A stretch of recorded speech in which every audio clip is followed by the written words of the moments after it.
الله وحده لا شريك له وأشهد أن محمدا عبده ورسوله صلى الله عليه وآله وسلم. اللهم صل على محمد وعلى آل محمد كما صليت على إبراهيم وعلى آل إبراهيم إنك حميد مجيد. اللهم بارك على محمد وعلى آل محمد كما باركت على إبراهيم وعلى آل إبراهيم إنك حميد مجيد. أما بعد فأعوذ بالله السميع العليم من الشيطان الرجيم من همزه ونفخه ونفثه. بسم الله الرحمن الرحيم. وإنه لقرآن كريم في كتاب مكنون لا يمسه إلا المطهرون.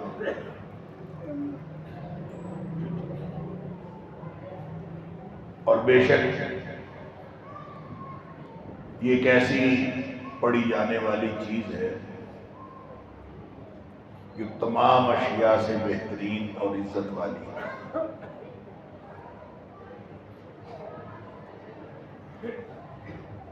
اور یہ اس کتاب میں ہے جو چھپی ہوئی ہے اور اس کو فرشتوں کے علاوہ پاکیزہ ہستیوں کے علاوہ کوئی اور چھو نہیں سکتا. صدق اللہ العظیم.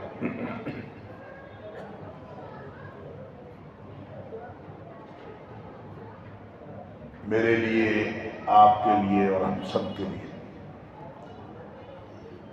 بڑی سعادت کی بات ہے کہ ہم سب ایک ایسی تقریب میں شریک ہیں جو حفظ قرآن کی تکمیل کی تقریب ہے. اللہ تعالیٰ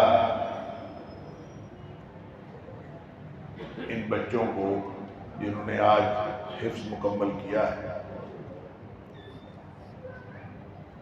ان کو اللہ عامل بالقرآن بنائے اور اللہ تعالیٰ ان کو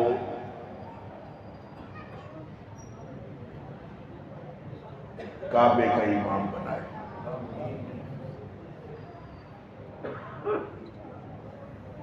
اور والدین کے آنکھوں کو ٹھنڈک بنائے. والدین کو یہ چاہیے کہ اپنے حافظ بچوں کے لیے اور جو اساتذہ ہیں جو بچوں کو حفظ کرا رہے ہوتے ہیں اور جنہوں نے کرایا ہوتا ہے، وہ اپنے ان روحانی بیٹوں کے لیے جب وہ دعائیں کرتے ہیں ان کو اللہ الماہر بالقرآن بنائے، عامل بالقرآن بنائے، تو ساتھ یہ بھی دعا کر دیا کریں اللہ ان کو کعبے کا امام بنائے. اس لیے کہ اگر میرے اللہ نے یہ دعا اسی طرح قبول فرما لی تو اس سے بڑی اور کوئی سعادت نہیں ہے کہ اللہ کعبے کا امام بنا دے. اور اگر اللہ نے اس کے بدلے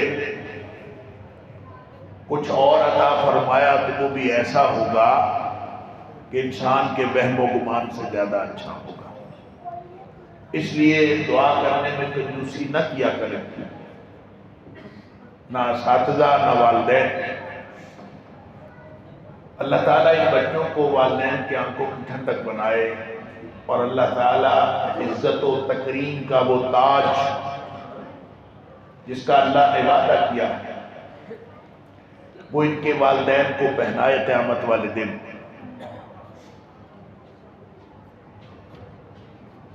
میں نے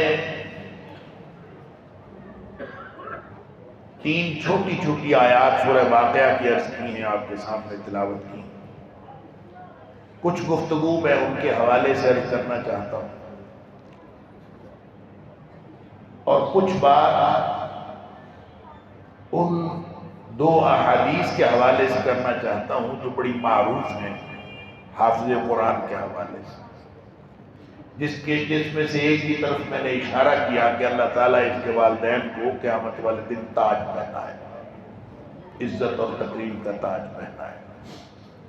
ہماری دعا ہے نبی اکرم صلی اللہ علیہ وسلم نے وعدہ بھی کیا ہے، لیکن اس وعدے سے کیا مراد ہے، اس سے کون لوگ مراد ہیں، اللہ کرے ہم بھی ان میں سے ہو جائیں۔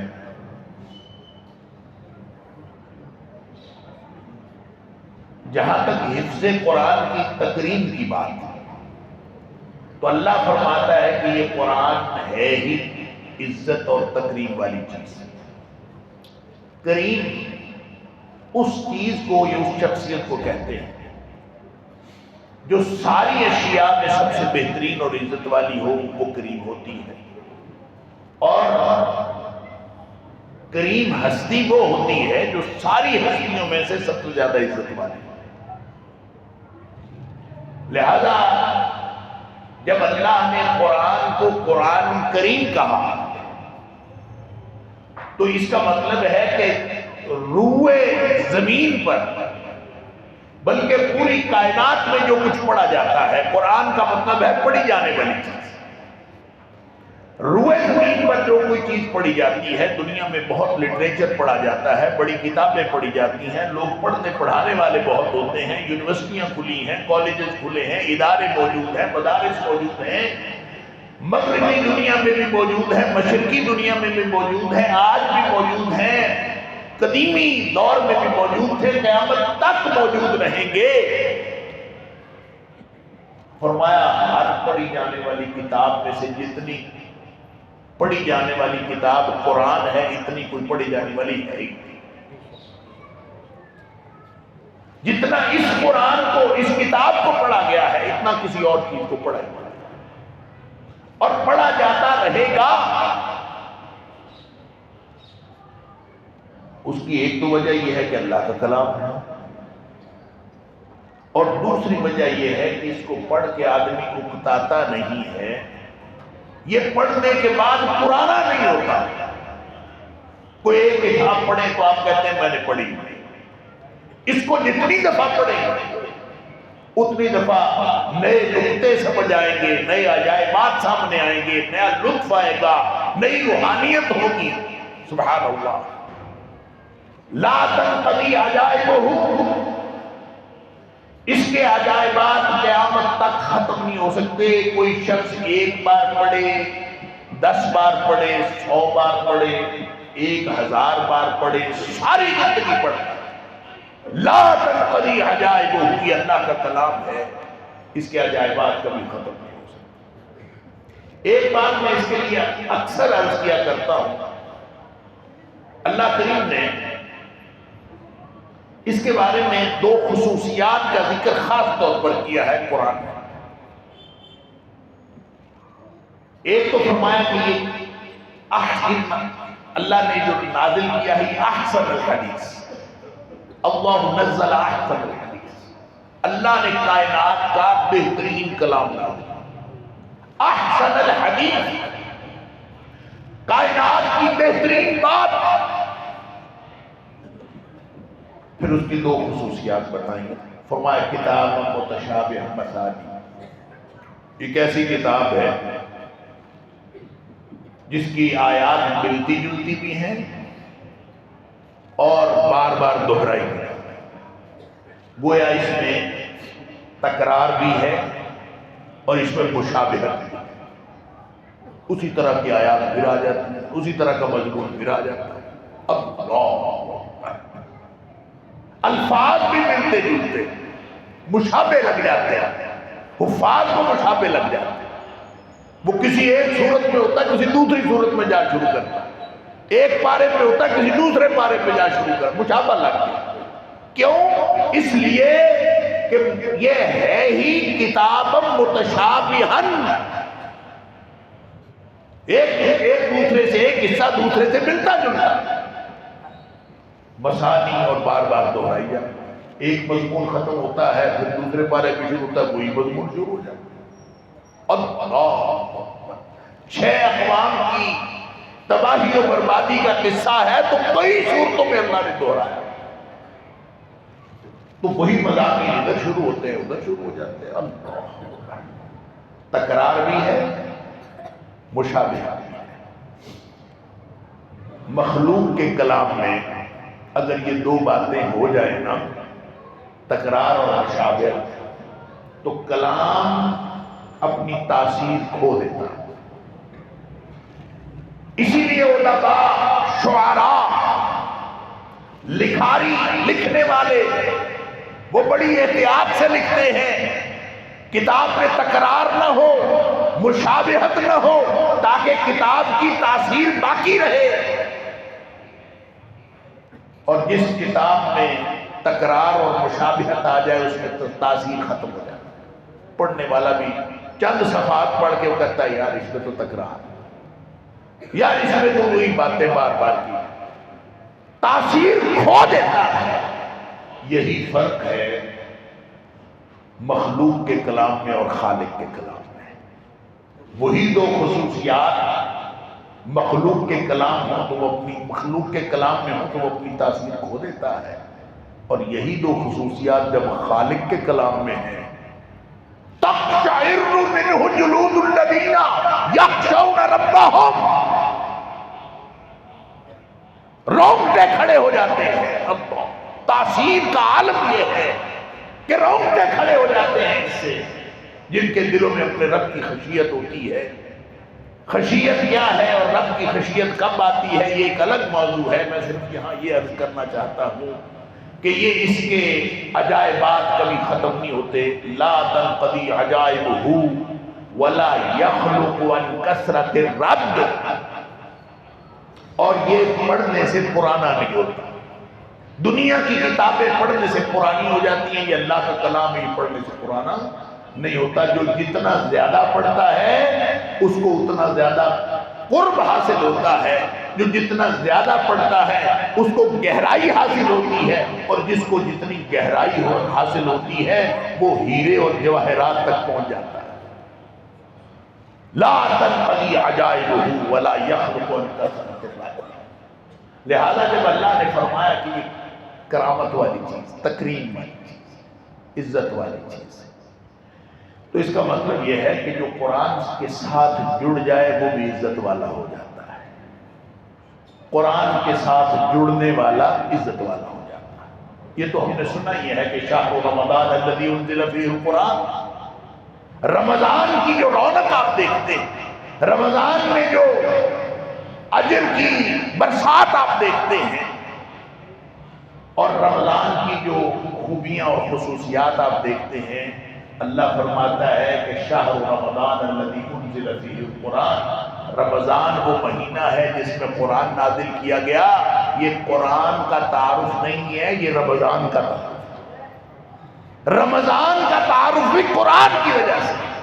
اللہ، اور اسی طرح جو بھی شخص، جو بھی چیز قرآن سے جڑی، اور ایک تفسیر ہے اس کی، خطباء کو معلوم ہے، علماء کو معلوم ہے، جس ہستی پہ نازل ہوا وہ کائنات کی بہترین ہستی بن گئی، جو فرشتہ لے کے آیا سارے فرشتوں کا سردار بن گیا، جس دھرتی پہ نازل ہوا وہ دھرتی ساری کائنات سے بہترین دھرتی بن گئی، جس رات میں نازل ہوا وہ 1000 مہینوں سے بہتر رات بن گئی، جس مہینے میں نازل ہوا وہ مہینہ سارے مہینوں سے بہتر مہینہ بن گیا۔ اس کا مطلب یہ ہے کہ جو قرآن کے ساتھ جڑے وہ بہترین ہو جاتا ہے، قرآن کے ساتھ جڑنے والے بہترین ہو جاتے ہیں۔ میں نے شروع میں ایک بات کہی تھی کہ میرے لیے اور آپ کے لیے سعادت کی بات ہے کہ ہم قرآن کی مجلس میں ہیں۔ قرآن کے ساتھ جڑنے سے اللہ اکبر، جو قرآن سے جڑ گیا بلندی پا گیا۔ ان اللہ تعالی یرفع بہذا الکتاب اقواما، نبی اکرم صلی اللہ علیہ وسلم نے فرمایا اس قرآن کی وجہ سے، اس کتاب کی وجہ سے اللہ تعالیٰ قوموں کو عروج نصیب کرتا، قوموں کو عروج ملتا۔ اللہ وَيَدَوْ بِآخَرِينَ، اور بہت ساری قومیں زوال کا شکار ہو جاتی ہیں اسی قرآن۔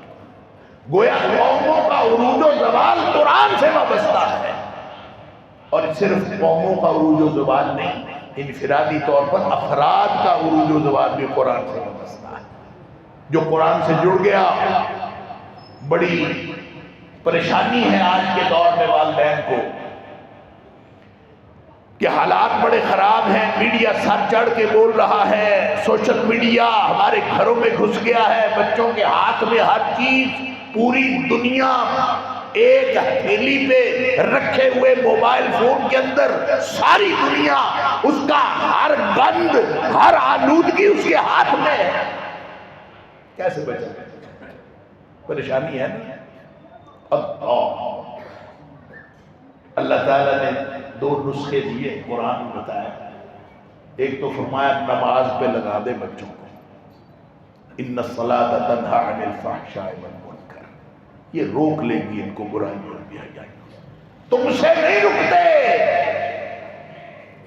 تم روکنے کی کوشش کرتے ہو، یہ کمبل میں اور رضائی میں گھس کے سب کچھ کرتے ہیں، تم سے نہیں رکتے، کوئی سینسرشپ نہیں، والدین کی لگائی ہوئی کوئی سینسرشپ نہیں، لیکن اللہ نے نماز ایسی شے دی ہے کہ اگر اس کے ساتھ جڑ گیا تو وہ بے حیائی اور برائیوں سے خود روک لے گی۔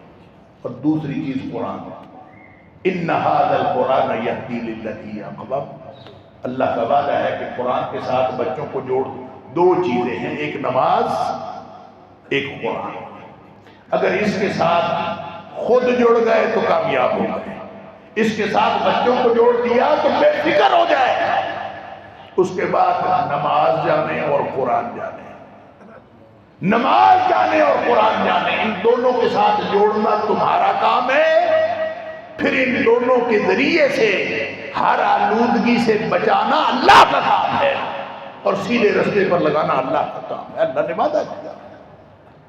لہذا جو اس کے ساتھ جڑ گیا، قرآن کے ساتھ جو جڑ گیا، وہ کریم ہو گیا، کیونکہ یہ قرآن کریم ہے، انہو لقرآن کریم، یہ قرآن کریم ہے، لہذا جو اس کے ساتھ جڑتا ہے وہ عزت پا جاتا ہے۔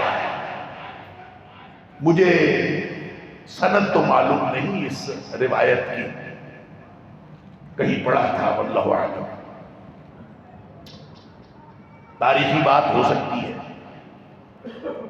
کہ جب نبی کریم صلی اللہ علیہ وآلہ وسلم معراج میں تشریف لے گئے تو معراج میں جانے سے پہلے آپ کو مسجد اقصی لے جایا گیا، مسجد اقصی میں سارے رسول اکٹھے تھے، جن کی تعداد مسند احمد کی روایت کے مطابق 317 یا 315 رسول سارے اکٹھے تھے۔ تو کہتے ہیں کہ ان کی صفیں بنی ہوئی تھیں، مصلی پہ کوئی نہیں تھا، صفوں میں سارے موجود تھے، مصلی پہ کوئی نہیں تھا۔ تو جبریل علیہ السلام سارے رسولوں کا تعارف کرتے رہے، بتاؤ اپنا تعارف کراؤ، آدم سے تعارف کیا، نوح علیہ السلام سے تعارف کیا، سارے لوگوں سے تعارف کرتے گئے، اللہ اکبر، کسی نے اپنی کوئی خوبی بتائی، کسی نے کہا میں روح اللہ ہوں، کسی نے کہا میں صفی اللہ ہوں، کسی نے کچھ کہا، کسی نے کچھ کہا۔ جب نبی اکرم صلی اللہ علیہ وسلم سے پوچھا آپ کون ہیں، آپ اپنا تعارف کروائیں، اللہ اکبر، آپ نے فرمایا انی اوتیت القرآن، میں وہ ہوں جس کو قرآن دیا گیا۔ جبریل علیہ السلام نے ہاتھ سے پکڑا اور مصلی امامت کو کھڑا کر دیا کہ جس کو قرآن دیا گیا ہے وہی اس قابل ہے کہ وہ رسولوں کا امام ہو۔ اور آپ جب کسی کو مصلی میں کھڑا کرتے ہیں تو کس کو؟ نبی اکرم صلی اللہ علیہ وسلم، میں اعلمہم قرآن، اعلمہم بالقرآن، جس کو قرآن زیادہ اچھا آتا ہے وہ امامت کرائے، جو قرآن کو زیادہ جانتا ہے تو امامت کرائے۔ تو صرف علماء نہیں، یہ بچے ماشاءاللہ جن کو قرآن آتا ہے، باپ بے پیچھے کھڑے ہوتے ہیں، بچے مصلی پہ کھڑے ہوتے ہیں، سبحان اللہ، یہ قرآن کی برکت ہے۔ اور پھر میں عرض کروں، کریم، قرآن کریم ہے، اپنے حامل کو بھی قریب بنا دیتا ہے. جس نے جو قرآن سے جڑا وہ قریب ہو گیا. اس میں ایک دو باتیں میں عرض کر دوں پھر میں آگے بڑھتا ہوں. فی کتاب مکنون لا یمسہ الا المطہرون، یہ چھپی ہوئی کتاب میں ہے. چھپی ہوئی کتاب سے کیا مراد؟ قرآن ہے. چھپی ہوئی کتاب کیا ہے؟ قرآن چھپی ہوئی کتاب میں ہے. پڑھی جانے والی کتاب، پڑھی جانے والی چیز جو بڑی عزت والی ہے، وہ کہاں ہے؟ وہ چھپی ہوئی کتاب میں ہے. چھپی ہوئی کتاب کیا ہے؟ خود قرآن، القرآن یفسر بعدہ بعدا، قرآن خود اس کی تفسیر بیان کرتا ہے کہ فی لوح محفوظ. قرآن کہاں ہے؟ بل ہوا قرآن مجید، بلکہ وہ بزرگی والا قرآن کہاں ہے؟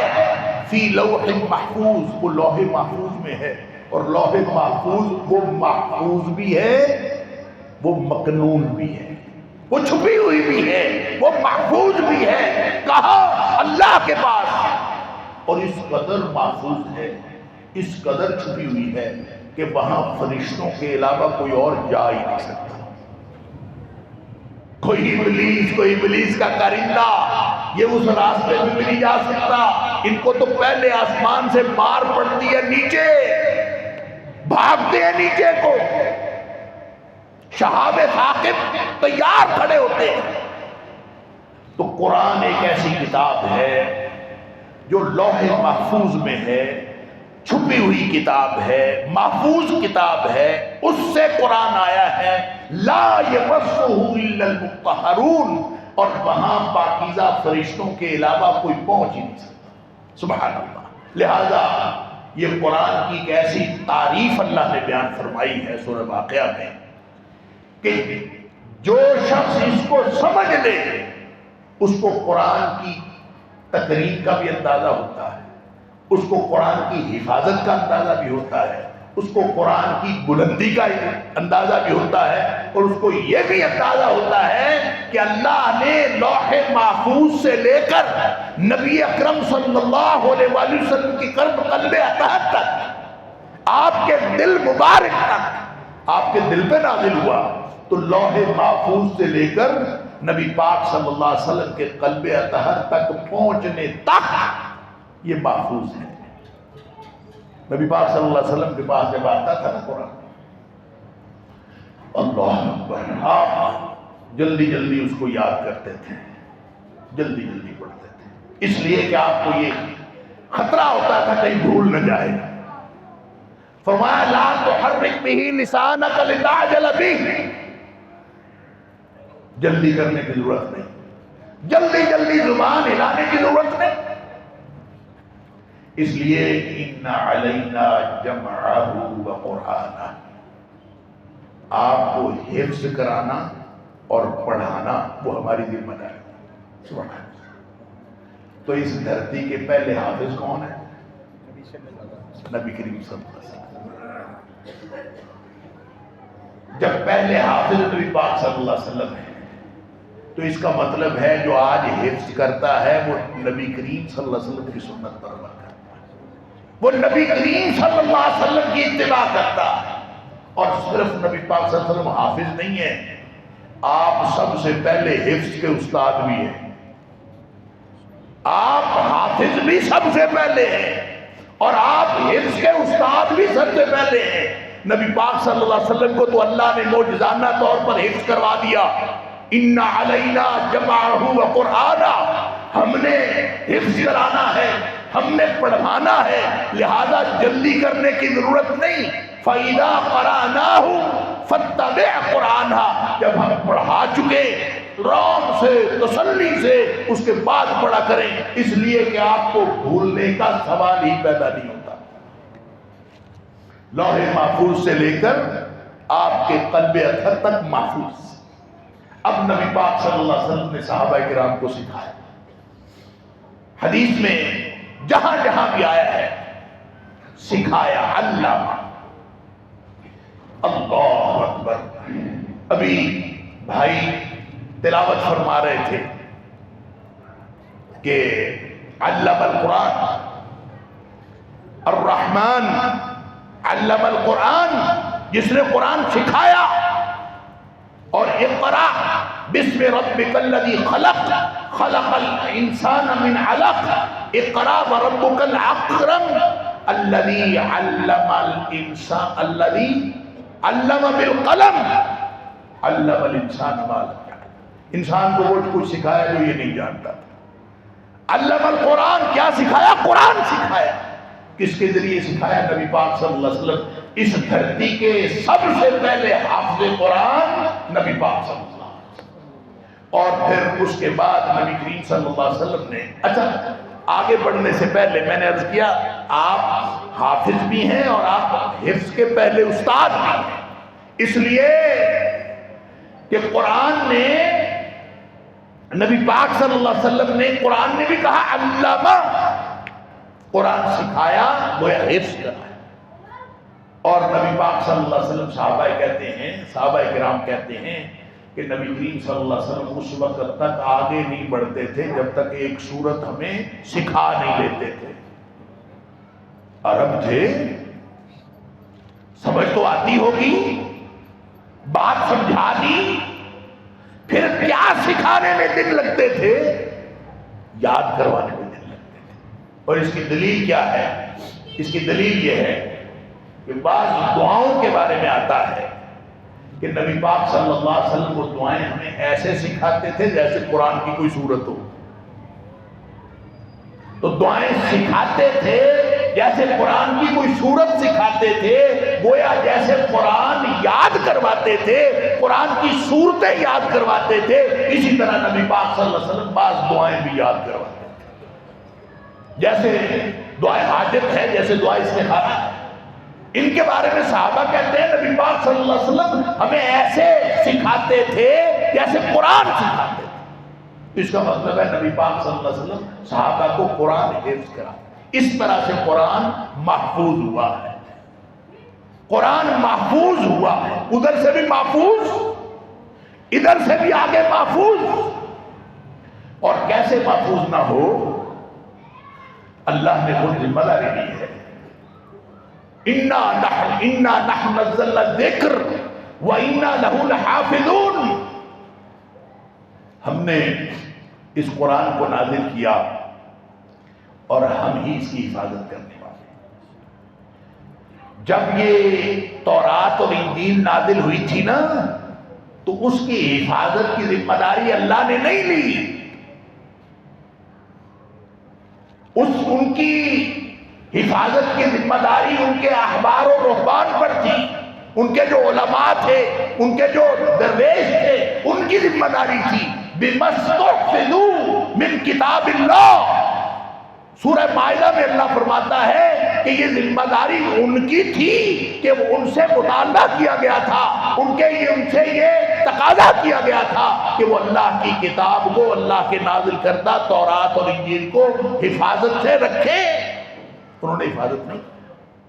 اب اللہ نے قرآن کی حفاظت خود کی، میں حفاظت کروں گا، وَإِنَّا لَهُ لَحَافِظُونَ، ہم حفاظت کریں گے۔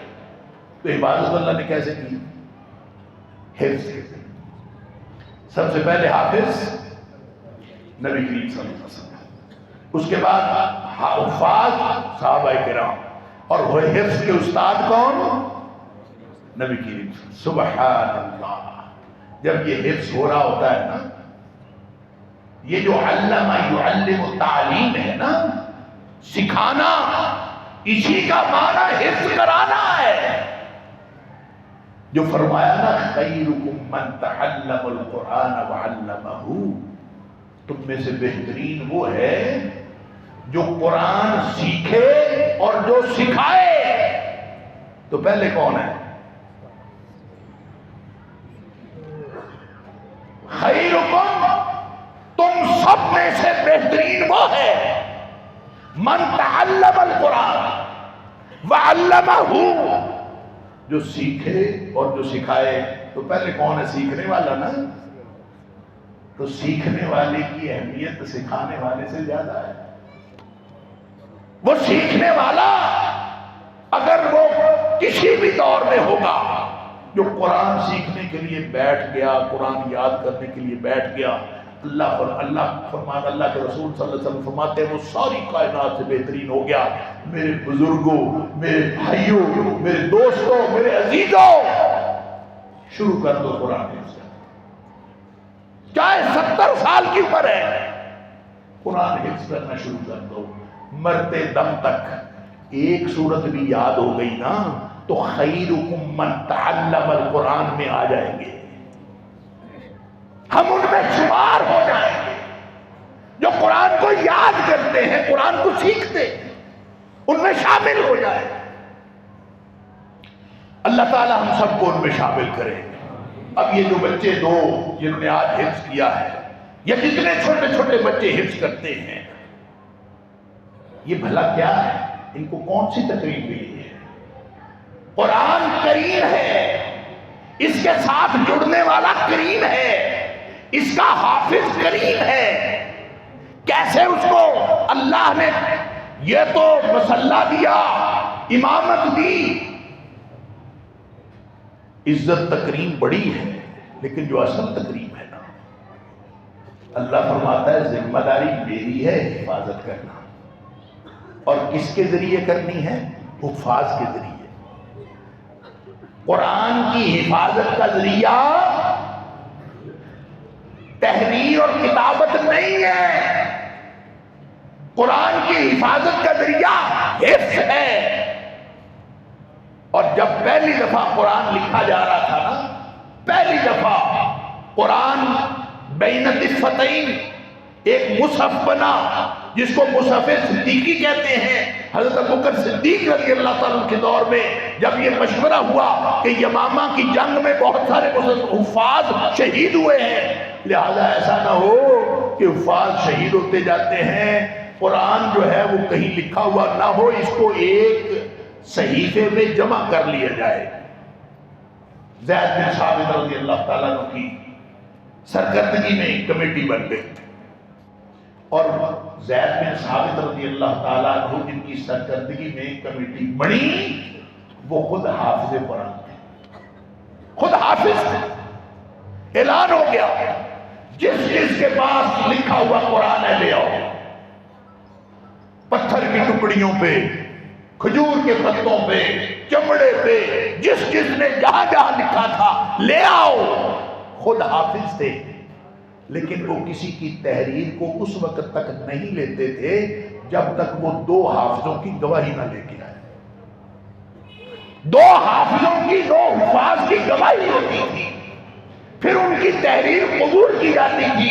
حالانکہ خود حافظ تھے، دیکھ کے پہچان سکتے تھے یہ قرآن کا حصہ ہے کہ نہیں، لیکن یہ اتنی احتیاط کیوں؟ انہو لقرآن کریم فی کتاب مکنون بل ہوا قرآن مجید فی لوح محفوظ. یہ قرآن ہے، اس کی حفاظت کا ذمہ اللہ نے لیا ہے. اب جو قیامت تک آج کے بچے جو حفظ کر کے شامل ہوئے ہیں، تو بھلا کس میں شامل ہوئے ہیں؟ یہ کارکنان قضاء و قدرت میں شامل ہوئے ہیں، جن کے ذریعے اللہ یہ ذمہ داری پوری فرما رہا ہے. اللہ یہ ذمہ داری پوری فرما رہا ہے. ذمہ داری کس کی؟ اللہ کی. کن کے ذریعے؟ حفاظ کے ذریعے. لہذا چھوٹے چھوٹے ننھے ننھے بچے سبحان اللہ جب یہ حفظ کرتے ہیں، ایسے نہیں ان کے والدین کو تاج پہنایا جائے گا. کوئی بات تو ہے نا. اللہ، بس 2 حدیثیں سن لیجئے، اس کے بعد میں اپنی بات مکمل کرتا ہوں. پہلی حدیث تو وہ ہے کہ یقال لصاحب القرآن اقرأ وارتقی. قرآن والے کو کہا جائے گا پڑھتا جا اور چڑھتا جا. وَرَتِّلْ كَمَا كُنْتَ تُرَتِّلُ فِي الدُّنْيَا. اسی طرح ٹھہر ٹھہر کے پڑھ جس طرح تو دنیا میں ٹھہر ٹھہر کے پڑھتا تھا. یہ کیوں کہا؟ اس لیے کہا کہ ان منزلک عند آخر آیت تقرأها، کیونکہ تو چڑھ رہا ہے اور قرآن پڑھ رہا ہے، تو جتنی دیر لگے گی نا تیرا محل اتنا اونچا ہوگا، جتنی دیر لگے گی تیرا محل اتنا اونچا ہوگا۔ اور چڑھنا کیسے؟ پیدل چڑھ رہا ہوگا، کیسے چڑھ رہا ہوگا؟ کوئی ہوگا نا، کوئی لفٹ شفٹ لگی ہوگی نا جنت میں، کوئی زینہ، کوئی سیڑھی، الیکٹرک سیڑھی یہاں دنیا میں ہے نا، تو جو جنت میں ہوگی وہ اس سے بہتر ہی ہوگی۔ یہ جو دنیا والی ہے، مجھے نہیں پتا آپ کیا صورتحال ہے، میں تو اب تو اور بھی بہت زیادہ تیز آ گئی ہوگی۔ 2006 میں پہلی دفعہ جب میں ملیشیا گیا تو وہاں کے جو ٹوین ٹاور ہے نا، وہ اس کی 88 منزلیں اور 44ویں منزل پہ اس کے درمیان میں پل ہے، تو وہ 44ویں منزل تک جانے دیتے تھے اس وقت، تو اب نہیں مجھے پتا۔ جب ہم وہ لفٹ میں بیٹھنے لگے، بڑی لمبی لائن تھی، جب ہماری باری آئی تو اس لفٹ والے نے ہمیں بریف کیا کہ یہ دنیا کی تیز ترین لفٹ ہے اس وقت 2006 میں۔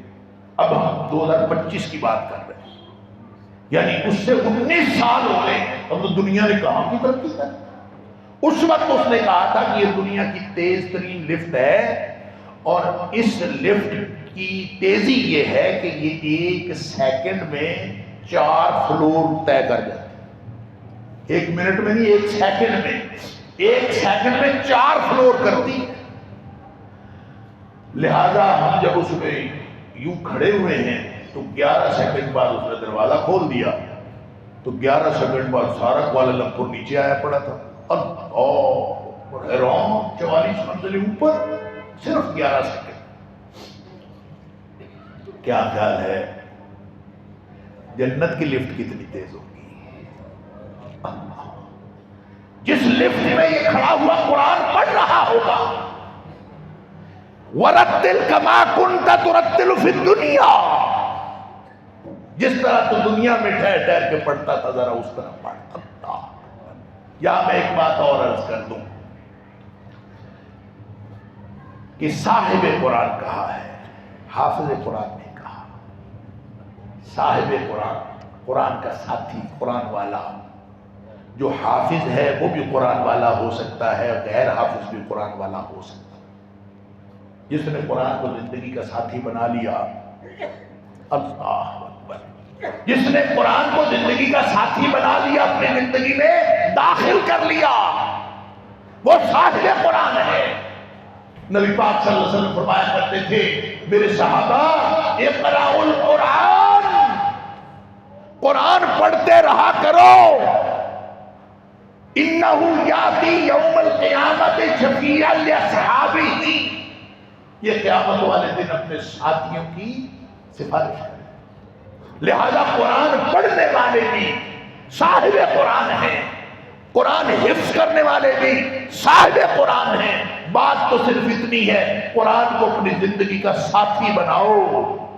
یہ جو سرسری تعلق ہے نا قرآن کے ساتھ، یہ ساتھی نہیں بناتا۔ آپس میں تعارف تو کرو قرآن سے۔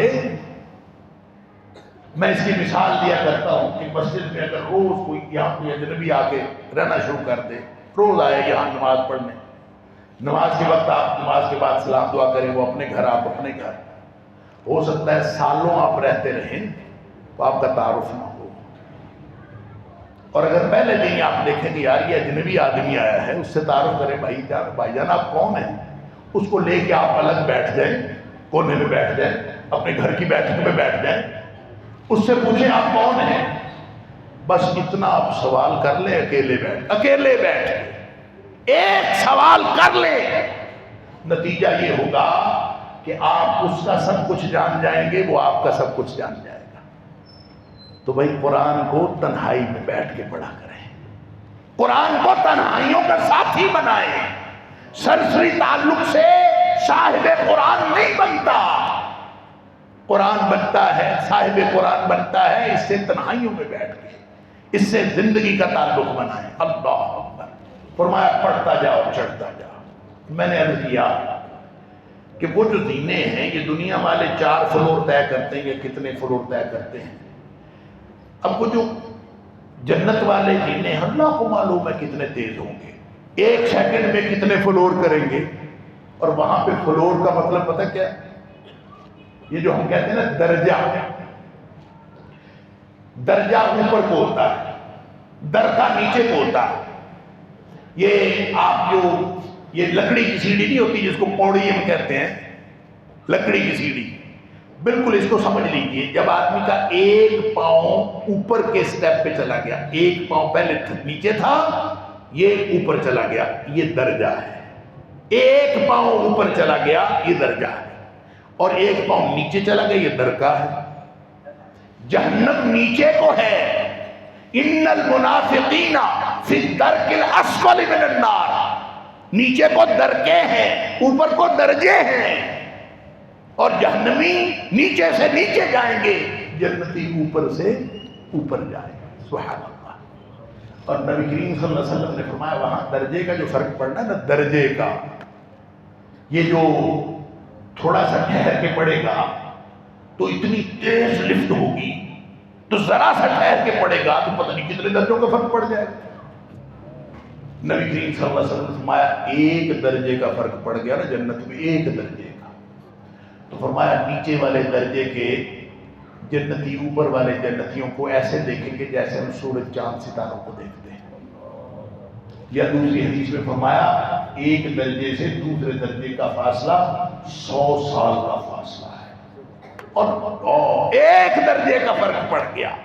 وَرَتِّلْ كَمَا كُنْتَ تُرَتِّلُ فِي الدُّنْيَا، جس طرح تو ٹھہر ٹھہر کے دنیا میں پڑھتا تھا، موج سے پڑھتا تھا، ٹھہر ٹھہر کے پڑھتا تھا، قرآن میں ڈوب کے پڑھتا تھا، اسی طرح تو ڈوب کے پڑھ، ساتھ ساتھ تیرا مقام، تیرا محل اونچا سے اونچا ہوتا چلا جائے گا. اللہ اکبر. اللہ ہمیں صاحب قرآن بنائے. اور پھر وہ جو تاج والی بات ہے، آخری حدیث جو تاج والی بات ہے نا، یہ نہیں فرمایا کہ حافظ قرآن کے والد کو تاج پہنایا جائے گا. پتہ نہیں کس نے یہ مشہور کر دیا.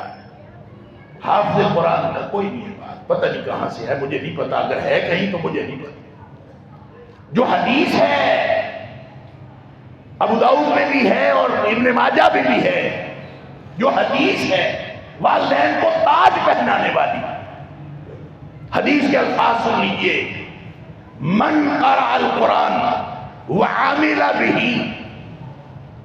من قرأ القرآن وعامل به، جس نے قرآن پڑھا اور اس پر عمل بھی کیا، جس نے قرآن پڑھا اور اس پر عمل بھی کیا.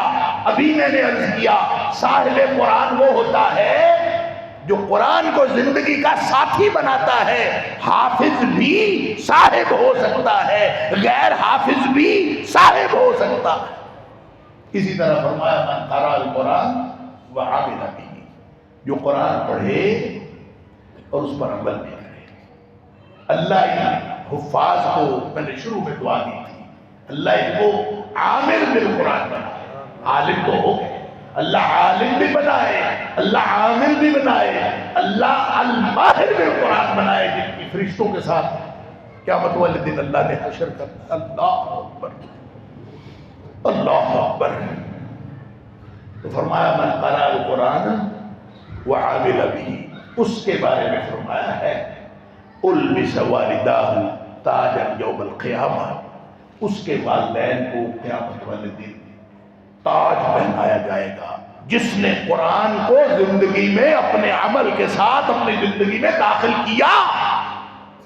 من قرأ القرآن وعمل به، اس تاج کی فرمایا بدوہ، اس کی روشنی پتہ کتنی ہوگی اس تاج کی جو قرآن والے کے والدین کو پہنایا جائے گا. اور صرف ابا جی کو نہیں، اماں جی کو بھی پہنایا جائے گا. سبحان اللہ. اللہ ہمارے بچوں کو عامل بالقرآن بنائے تاکہ ہم بھی ان میں آ جائیں، تاج والوں میں. فرمایا ضوءہ، اس کی روشنی پتہ کتنی ہوگی؟ احسن من ضوء الشمس، جتنی روشنی سورج کی ہے فرمایا اس تاج کی روشنی سورج سے زیادہ ہوگی۔ اللہ اکبر۔ اللہ تعالیٰ مجھے اور آپ کو، ہم سب کو حافظ قرآن بھی بنائے، عامل قرآن بھی بنائے، حامل قرآن بھی بنائے، عالم قرآن بھی بنائے، اور اللہ ہم سب کو صاحب قرآن بنائے۔ وآخر دعوانا الحمد